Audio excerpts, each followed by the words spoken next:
What's up guys, XHOUNDISHx here, and today we're going to be taking a look at the ASHRAVEN'S Flight, the Iron Banner fusion rifle for year 2. This is a very good fusion rifle for PvP. Lord Saladin has bought a god roll of this weapon more than once now, and we'll go over its PvP performance and best bonuses shortly. Firstly, I want to say a big thanks to my friend Jesse for letting me use his account for this gameplay. So the roll I'm using right here has red dot ORS, which I actually quite like on this weapon. We also have True Sight IS and red dot ORS 1. These are all pretty good sights for PvP.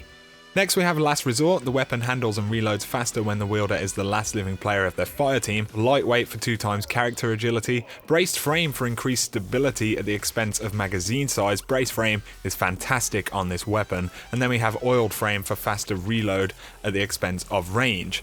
Finally, we have Icarus for improved accuracy while airborne. So ASHRAVEN'S Flight has an impact stat of 87 and a charge rate of 22, identical in those stats to the Plan C. So it's in the medium impact archetype, combining healthy impact with a fairly reactionary charge rate. The base range of the weapon is 40, which is decent. Range bonuses do help with fusion rifles because they increase the travel speed of projectiles as well as the effective range of the weapon. We have a base stability of 46, which you'll certainly want to buff for PvP. Braced frame brings the ASHRAVEN I'm using right here to a stability stat of 90, which is absolutely fantastic for this weapon. Each projectile deals around 47 damage, so you'll want 5 bolts to connect to consistently one-hit kill in PvP. This thing kicks pretty much straight up if you're using braced frame. The projectiles have a pretty wide vertical spread, so you'll want to aim pretty low on the torso to get those bolts to connect. Projectile spread while hip firing is pretty wide on this weapon, making it kind of inconsistent, so you'll almost always want to use ADS when firing this weapon.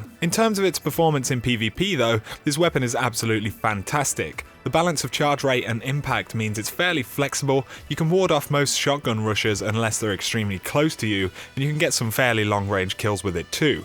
Anybody who's skilled with fusion rifles is going to love this weapon, and if you're new to fusion rifles or haven't used them in a long time, this would definitely be a fantastic place to start. If you were to use a good roll of this weapon and found that you didn't like it, then I'd guess that you're probably not going to enjoy fusion rifles on the whole.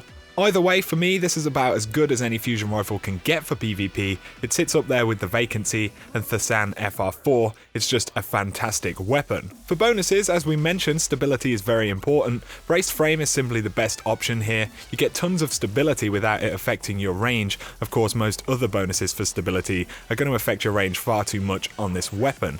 You could opt for rifle barrel here to increase the range and travel speed, but you'd have to compensate for that stability. For your first perk column, Hidden Hand would be top tier, giving you more aim assist. Hipfire is also viable to help with hipfired stability. And then in the last perk column, Hop Swap for bonus accuracy, Rangefinder, which helps all around with reliability, or Icarus, which is pretty good if you're always leaping about. It actually does quite a lot to tighten projectile spread while airborne.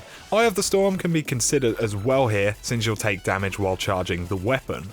So there you go guys, one of the best fusion rifles for PvP in my opinion. A good roll of this is absolutely awesome, and I strongly recommend that you guys try it out if you haven't. But if you had, then let me know down below what you think of this weapon. If you've enjoyed the video, a like is always appreciated, and if you're new to the channel, feel free to subscribe for a lot more Destiny content. But for now, my name is XHOUNDISHx. I'll catch you guys very soon.